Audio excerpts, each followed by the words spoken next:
আল্লাহ বলেন ইন্না সলাতি ওয়া নুসুকি ওয়া মাহইয়ায়া ওয়া মামাতি লিল্লাহি রাব্বিল আলামিন। নামাজ আমার জন্য, কুরবানি আমার জন্য, হায়াত আমার জন্য, মওত আমার জন্য। আল্লাহ তাআলা আমাদেরকে রমজানুল মুবারক মাসে আজকের 23শে রমজান পর্যন্ত পৌঁছিয়ে দিয়েছেন, সেজন্য আবারও বলি আলহামদুলিল্লাহ। রোজা এটা আরবি ভাষায় সিয়াম। আল্লাহ তাআলা যত সব ইবাদত নাজিল করেছেন, বান্দার উপর ইবাদত দিয়েছেন, সমস্ত ইবাদতের বদলা আল্লাহ তাআলা ফেরেশতাদের হাতে দেওয়াবেন।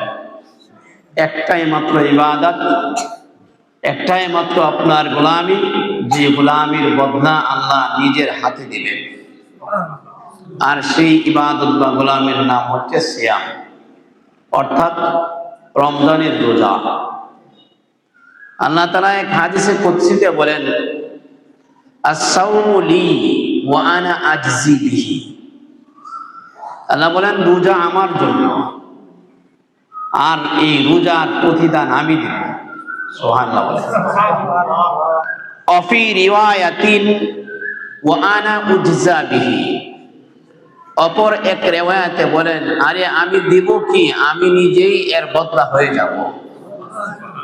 মালিক যদি নিজেই কি হয়ে যায়, শ্রমিকের বদলা হয়ে যায়, তাইলে এই শ্রমিকের চেয়ে আর ভাগ্যবান কে থাকতে পারে, কে হতে পারে? সবচেয়ে আপনার কি ভাগ্যবান ওই ব্যক্তি যে ব্যক্তি তার মালিককে পেয়ে যাবে। কথা আছে, মাল্লাহুল মাওলা ফালাহুল কুল। যার জন্য মাওলা হয়ে গেল তার জন্য সবই হয়ে গেল। যার জন্য মাওলা হয়ে গেল তার জন্য কি সবই হয়ে গেল।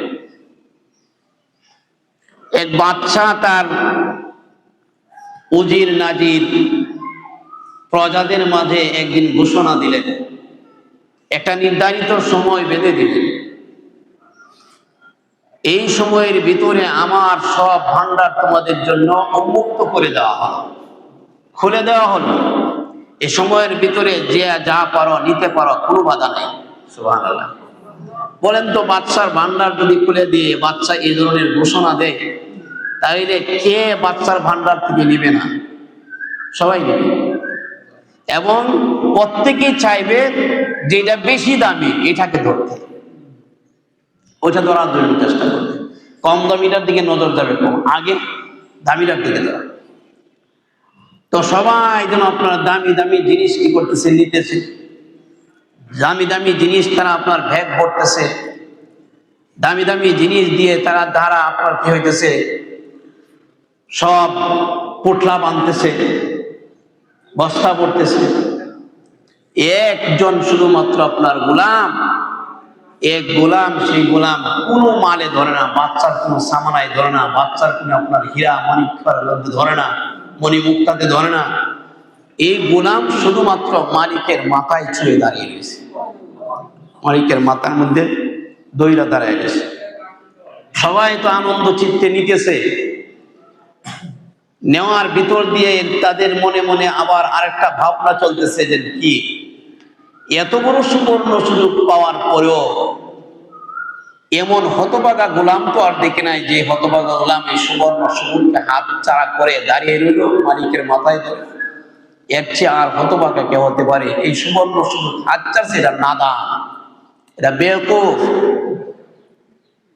সবাই যখন জিনিসপত্র নেওয়া শেষ, মালিক জিজ্ঞেস করে, বাচ্চা জিজ্ঞেস করে, সবাই তো আমার ভান্ডার থেকে দামি দামি জিনিস নিয়ে গেল, তুমি তো কোনো জিনিসই নিলে না, ব্যাপারটাকে এমন সুবর্ণ সুযোগ হাতছাড়া করলে কেন? গোলাম ডেকে বলে, মালিক আমি সুবর্ণ সুযোগ হাতছাড়া করে নাই, সবচেয়ে বড় সুযোগ আমি গ্রহণ করেছি। সুবহানাল্লাহ। সবচেয়ে বড় সুযোগ কি করেছি? আমি গ্রহণ করেছি। কেমনে? তোমারে তো তারা বেওকুফ বলতেছে, নাদান বলতেছে, হতভাগা বলতেছে, বলে মালিক, তারা তো আপনার কোষাগার থেকে, আপনার ভান্ডার থেকে কিছু জিনিস নিয়ে গেছে, এগুলোর কিছু কিছু মূল্য আছে, এগুলি একসময় শেষ হবে, নষ্ট হতে পারে, কিন্তু আমি এমন এক জিনিস নিয়ে গেছি যেটা সবচেয়ে বেশি দামি, আর তারা যা নিছে এটা সীমিত। এটা কি? সীমিত। আর আমি যা নিয়েছি এটা কি? এটা আপনার কি? অসীমিত। এটার কোনো সীমা নাই, এটার কোনো কি নাই। কি নিছো তুমি? আমি এই সবের মালিক, যে এই মালিককে ধরছি। সুবহানাল্লাহ। তার মালিককে কি করছি? ধরছি। অর্থাৎ আপনিই তো এই সবের মালিক। আপনার এক ভান্ডার এনে খালি হইল, আপনার তো আরো এরকম শত শত হাজারো হাজারো ভান্ডার রয়ে গেছে, তো আপনাকেই তো আমি ধরে ফেলেছি। আপনি যদি আমার প্রতি রাজি আর খুশি হয়ে যান, তাহলে আপনার সব ভান্ডারই তো আমার আছে। সুবহানাল্লাহ। তো এই জন্য বলে মাল্লাহুল মাওলা ফালাহুল কৌল, যার জন্য মাওলা হয়ে গেল তার জন্য কি সব হয়ে গেল। হযরতুল আল্লাহ মাওলানা মুহাম্মদুল্লাহ হাফিজ জিহুদুর রহমাতুল্লাহ আলাইহি নাফারাল্লাহু মারকাদা, আল্লাহ তার কবরটাকে জান্নাতের সুউচ্চ মাকাম হিসেবে কবুল করেন, বলেন আমিন। মুহাম্মদুল্লাহ হাফিজ জিহুদুর রহমাতুল্লাহ আলাইহি এক বড় কথা বলেছেন। উনি বলেছেন, একজন মানুষ দুনিয়াতে সব কিছু পাইল, গাড়ি বাড়ি নারী টাকা পয়সা অর্থ সম্পদ সবই পাইল, কিন্তু সে মাওলাকে পেল না, আল্লাহকে পেল না, সে কিছুই পেল না। সে কি? কিছুই পেল না। আরেকজন মানুষ দুনিয়ার গাড়ি বাড়ি টাকা পয়সা অর্থ সম্পদ কিছুই পেল না, কিন্তু সে মালিককে পেয়ে গেছে, আল্লাহকে পেয়ে গেছে, বলে সে সব পেয়ে গেছে। সে কি পেয়ে গেছে? সব পেয়ে গেছে। এই জন্য আল্লাহ তাআলা যেন বলেন, আস-সাওমু লি ওয়া আনা উজজা বিহি ওয়া ফি রিওয়ায়াতিন আনা আজজি বিহি। আমি নিজে দিব, অন্য রায়াত বলেন আমি দিব কি? আমি নিজে এর বদলা হয়ে যাব। আচ্ছা, আমি নিজেই কি হয়ে যাব? এর বদলা হয়ে যাব। দুনিয়ার কিছুই পেল না, কিন্তু মালিক পেয়ে গেল। সে কি পাইল? সবই পাইল। আল্লাহ তাআলাকে যদি আমরা পেয়ে যাইতে পারি, অর্থাৎ রোজার মাধ্যমে, আল্লাহর ওয়াদা যে রোজা রাখবে, সিয়াম সাধনা করবে, আমি আল্লাহ নিজে তার হয়ে যাব। আমি নিজে কি তার হয়ে যাব। কেন? আস-সাওমু লি বললেন, রোজা আমার জন্য। তাহলে রোজা আল্লাহ তাআলার জন্য, আর বাকিগুলি কার জন্য? অথচ আল্লাহ কোরআনে অন্য জায়গায় বলেছেন, ইন্না সলাতি ওয়া নুসুকি ওয়া মাহইয়ায়া ওয়া মামাতি লিল্লাহি রাব্বিল আলামিন লা শারীকা লাহু ওয়া বিযালিকা উমিরতু ওয়া আনা আউওয়ালুল মুসলিমিন। ইন্না সলাতি ওয়া নুসুকি ওয়া মাহইয়ায়া ওয়া মামাতি লিল্লাহি রাব্বিল আলামিন।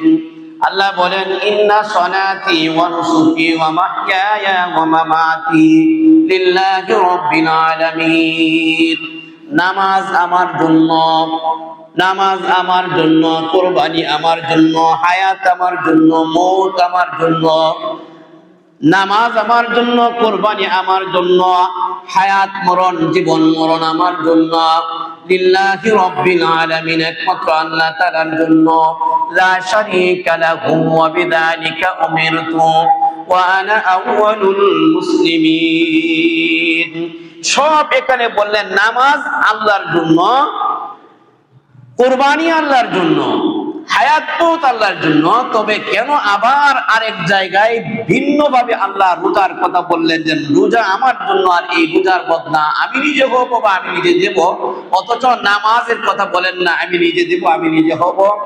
আল্লাহ বলেন নাই কুরবানি আমার, কুরবানির বদলা আমি দেব বা আমি নিজে হয়ে যাব। কিন্তু শুধুমাত্র রোজার কথা বললেন কেন? বলে অন্য অন্য ইবাদতগুলি যদিও আল্লাহর জন্য, ওইগুলির মধ্যে কিছু লৌকিকতার সম্ভাবনা আছে, কিছু লৌকিকতার আপনার কি গুঞ্জাইশ বা সুযোগ আছে, কিন্তু রোজা এটার মধ্যে আপনার লৌকিকতার কোনো সুযোগ নাই। যেমন কোরবানি যারা করে, যদিও আল্লাহর জন্য, কিন্তু কোরবানি দাতা কোরবানি দেওয়ার ক্ষেত্রে তার নিয়তের মধ্যে আপনার ঝামেলা থাকতে পারে। করতে পারে এটা যেন মানুষের বাহবা পাওয়ার জন্য, করতে পারে এটা যেন বড় একটা গরু কিনি, মানুষ আমার গরুটা দেখবে আর বলবে না রে এবছর অমুকে যে বড় গরু কিনছে বাজারের সেরা গরু, বাজারের কি সেরা গরু। বলে এই যে এরকম একটা মনোভাব তার তৈরি হলো, কেউ শুনছে না, কেউ জানছে না, কিন্তু নিজে যেন মনে মনে এমন একটা ভাব নিজের মধ্যে তৈরি করছে, আল্লাহ তো শুনছে। আল্লাহ কয় এটা আমার জন্য হলো না, আমার জন্য হলো না। এভাবে আপনার কি মানুষ হজ করতে যায়, বলে হজ এটা বড় একটা কঠিন ইবাদত, আর এই হজ করতে যাওয়ার পরেও মানুষের মধ্যে নিয়তের ঝামেলা থাকতে পারে, এরকম ভাবনা থাকতে পারে যে হজটা করে আসি, মানুষ আমাকে হাজি সাহেব ডাকবে, মানুষ আমাকে কি রাখবে, হাজি সাহেব ডাকবে। যুদ্ধের ময়দানে শহীদ হয়ে যায়, মানুষ আমাকে শহীদ বলবে। যুদ্ধের ময়দান থেকে গাজী হয়ে ফিরে আসি, মানুষ আমাকে গাজী বলবে। লক্ষ লক্ষ টাকা দান করি, মানুষ আমাকে দানবীর বলবে, ইত্যাদি ইত্যাদি। সবের মধ্যে ঝামেলা। কিন্তু যে রোজাটা এমন একটা ইবাদত, রোজার মধ্যে এরকম কোন লৌকিকতা নাই, যে রোজা রাখে একমাত্র সে আল্লাহর সন্তুষ্টির জন্যই রাখে। যদি তা না হতো তাহলে রোজা না রেখেও কোনো মানুষ আপনার রোজাদারের মতো ভাব ধরে আপনার মানুষের সামনে চলতে পারত, কিন্তু এটা করে না। ইচ্ছা করলে পানির নিচে আপনার ডুব দিয়ে পানি পান করতে পারতো, ইচ্ছা করলে আপনার ঘরের দরজা জানালা বন্ধ করে ঘরের ভিতরে সে খাবার খেতে পারতো, কিন্তু খায় না, পান করে না, পানাহার করে না। ইচ্ছা করলে আপনার দিনের বেলায় আপনার হালাল স্ত্রী ব্যবহার করতে পারতো, কিন্তু করে না। কেন? এটা রোজা, এটা কি রোজা। এই জন্য আল্লাহ তাআলা বলেন যে রোজা আমার জন্য, আমি নিজে এর প্রতিদান দেব, বা আমি নিজে এর প্রতিদান হয়ে যাব। সুবহানাল্লাহ বলেন। এই জন্য মাহে রমজান, আজকে 23শে রমজান চলতেছে, এই মাহে রমজানের হক যে যতটুকুন আদায় করতে পেরেছি বা সামনে করতে পারবো, যার রোজার মান যত আপনার কি হবে, ভালো হবে, মর্যাদা আল্লাহর কাছে তার তত বেশি বৃদ্ধি হবে। সুবহানাল্লাহ বলেন। এই রমজানুল মুবারক মাস, এই রমজানুল মুবারক মাসে একবারের সুবহানাল্লাহ অন্য মাসের আপনার কি 70 বারের চেয়েও আপনার কি বেশি আল্লাহ তাআলার কাছে মর্যাদা রাখে। সুবহানাল্লাহ। আর যদি 1কে 700 দিয়ে গুণ করি, তাহলে একবারের সুবহানাল্লাহ অন্য মাসে 7 লক্ষ বার সুবহানাল্লাহ বলার চেয়েও কি রাখে আল্লাহর কাছে মর্যাদা বেশি রাখে। সুবহানাল্লাহ। কারণ প্রত্যেকটা নেক আমল রমজান মুবারক মাসে 10 গুণ থেকে শুরু করে 700 গুণ পর্যন্ত আল্লাহ বৃদ্ধি করে দেন। সুবহানাল্লাহ বলেন।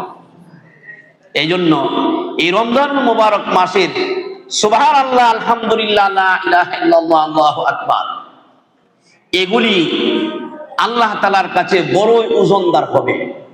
নেকির পাল্লাতে অনেক আপনার কি হবে, ওজন হবে। নেকির পাল্লাতে অনেক কি হবে, ওজন হবে। আর নেকির পাল্লা তো আপনার 2 জিনিসের দ্বারা আপনার ওজন হবে। 2 জিনিসের দ্বারাতে নেকির পাল্লা বেশি ওজনদার হবে। একদিন আসরের সময় বলতেছিলাম যে 2 জিনিসের একটা হলো বান্দার খালেস নিয়ত, বান্দার কি খুলুসিয়াত, ইখলাস। নাম্বার 2 হলো বান্দার কি চারিত্রিক বৈশিষ্ট্য, উত্তম চরিত্র। এই 2 জিনিসের ধারাতে বান্দার আমল আল্লাহর কাছে বেশি ওজনদার হবে। এজন্য কি করা, আমাদের যে আমলই করি না কেন, আমল করার ক্ষেত্রে আমাদের নিয়তকে কি করা, সহি করা, ইখলাস যত বেশি হবে। অর্থাৎ একটা হলো আপনার কি, একটা হলো আপনার কোয়ালিটি, আর একটা হলো কোয়ান্টিটি। মূল্য কোনটার বেশি? আপনার আল্লাহ তাআলার কাছে বান্দার আমল যদি কি হয়, নিরেট হয়, নির্ভেজাল হয়, সেই নির্ভেজাল আমল যদি ছোট হয়, তাহলে এই ছোট আমল আল্লাহর কাছে ওই ব্যক্তির বড় আমলের চাইতেও শ্রেষ্ঠ, যে ব্যক্তির আমল করার পিছনে তার আপনার কি নাই, নিয়তটা কি নাই, সহি নাই, ঠিক নাই। এই রমজান মুবারক মাস আমাদের জন্য খুশির এক মাস। সুবহানাল্লাহ বলেন। যে রমজান মাসে প্রত্যেক দিন, রমজান মাসে প্রত্যেক দিন জান্নাতটাকে সাজানো হইতে থাকে। রোজাদারের জন্য জান্নাতকে গুছাইতেছে, রোজাদারের জন্য জান্নাতকে আপনার সাজাইতেছে। রোজাদারের জন্য এই জান্নাতের এমন এক জান্নাতের বিশেষ এক দরজা থাকবে, যেই দরজা অন্য কোনো মানুষের জন্য থাকবে না, অন্য কোনো ইবাদত গুজারের জন্য থাকবে না, যেটা শুরু থাকবে আপনার রোজাদারের জন্য। এই দরজার নাম হলো রায়্যান। এই রায়্যান আপনার এমন এক দরজা, যেটা স্পেশালি এক দরজা। এই দরজা দিয়ে রোজাদাররা ঢুকবে, আল্লাহ নিজে এই দরজা দিয়ে আল্লাহর কুদরতি হাতে ধরে ধরে জান্নাতের শরবত পান করাবে। আল্লাহ বলবে, দুনিয়াতে থাকতে পিয়াস উপবাসের কি করেছো, কষ্ট করেছো,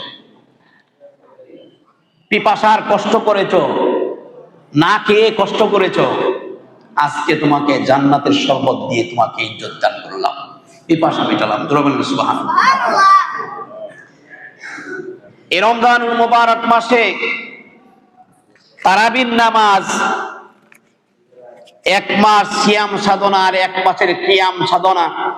কিয়াম আর সিয়াম মিল কত দেখেন, সিয়াম আর কিয়াম। আল্লাহর রাসূল বলেন, মান কামা ঈমানা ওয়া ইহতিসাবান গুফিরা লাহু মা তাকাদ্দামা মিন যামবিহি ওয়া মান সামা ঈমানা ওয়া ইহতিসাবান গুফিরা লাহু মা তাকাদ্দামা মিন যামবিহি। ওয়া ক্বালা an-নবী আলাইহিস সালাম আইযান মান কামা ওয়া সামা ঈমানা ওয়া ইহতিসাবান খারাজা মিন যুনুবিহি কায়াউমিন ওয়ালাদাতহু উম্মুহু। নবীজি বলেন যে ঈমান এবং সবের আশায় রমজানের রোজা রাখে, তারাবির নামাজ পড়ে, সে যেন এমন ভাবে গুনাহ থেকে নিষ্পাপ হয়ে যায়, খারাজা মিন যুনুবিহি কায়াউমিন ওয়ালাদাতহু উম্মুহু, যেন তার মা মাত্র তাকে প্রসব করেছে। নবজাতক শিশু বাচ্চার যেমন কি থাকে না, গুনাহ থাকে না, নবজাতক শিশু বাচ্চার যেমন কোনো গুনাহ থাকে না, যেই বান্দা আর যেই বান্দি রমজানের তারাবির নামাজ আর রমজানের রোজাগুলি পালন করে, নবীজি বলেন রমজান শেষে সে এভাবে নিষ্পাপ হয়ে যায়। এভাবে কি হয়ে যায়? নিষ্পাপ হয়ে যায়। কিন্তু এরপরও কিছু হতভাগা তো এমন পাওয়াই যাবে, যারা রমজান আসার পরেও রমজানে কি করে না, গুরুত্ব দেয়। তার কাছে রমজান কি আর গায়রে রমজান কি, সব বরাবর। রমজান যেমন, রমজান ছাড়া আরো 11 মাস তার কাছে এমন, অন্য 11 মাস যেমন, রমজান মাস তার কাছে কি এমন, কোনো আপনার কি নাই, কদর নেই, কদর নেই। আল্লাহ আপনি আমাদেরকে রমজানের শেষ পর্যন্ত হায়াত দারাজ করুন, বলেন আমিন।